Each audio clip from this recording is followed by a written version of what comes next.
Former New Jersey Gov. Christie slammed the Obama-appointed federal prosecutor who oversaw the 2013 Bridgegate case Thursday after the Supreme Court unanimously threw out the convictions of two of his political allies.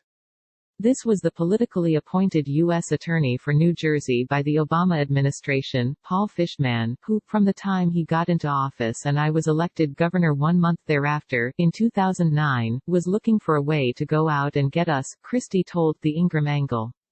Supreme Court unanimously reverses Bridgegate convictions. Bridget Ann Kelly, Christie's one-time Deputy Chief of Staff, and Bill Baroni, a Christie appointee to the Port Authority of New York and New Jersey which operates the George Washington Bridge, major airports, and other bi-state commuter crossings, were convicted in November 2016 of wire fraud, civil rights violations and other charges. The case revolved around Kelly, Baroni and another Christie ally, David Wildstein, allegedly creating traffic problems in Fort Lee, NJ. By closing lanes at the George Washington Bridge under the guise of conducting a traffic study.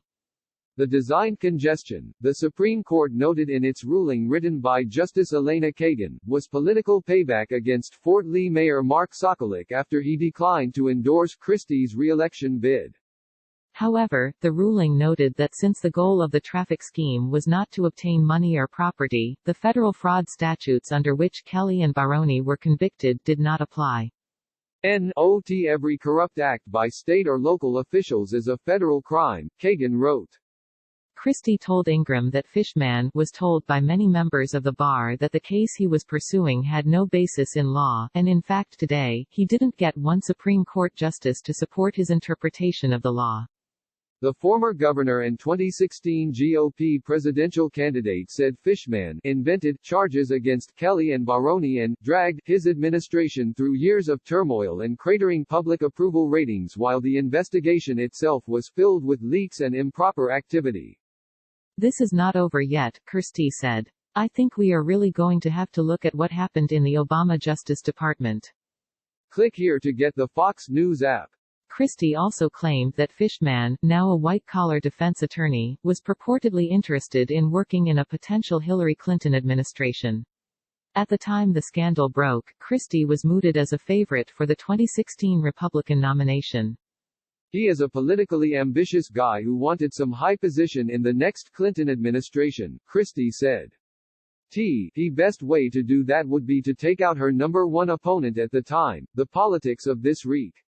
Ingram then read Christie a statement from Fishman issued in response to the Supreme Court's ruling. It's stunning but perhaps not surprising that Christie's response to the ruling is to concoct accusations of political ambition, partisanship and personal vindictiveness, the statement read. The job of federal prosecutors is to investigate and prosecute that kind of wrongdoing fairly, honestly and objectively, and to prosecute when appropriate. I did my job and my colleagues did theirs.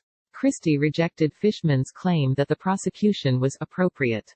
It was a 13-page opinion. They gave him the back of their hand, he said, adding that Fishman had put Kelly and Baroni through legal and financial turmoil for the purpose of ingratiating himself with the Clintons and the Obamas.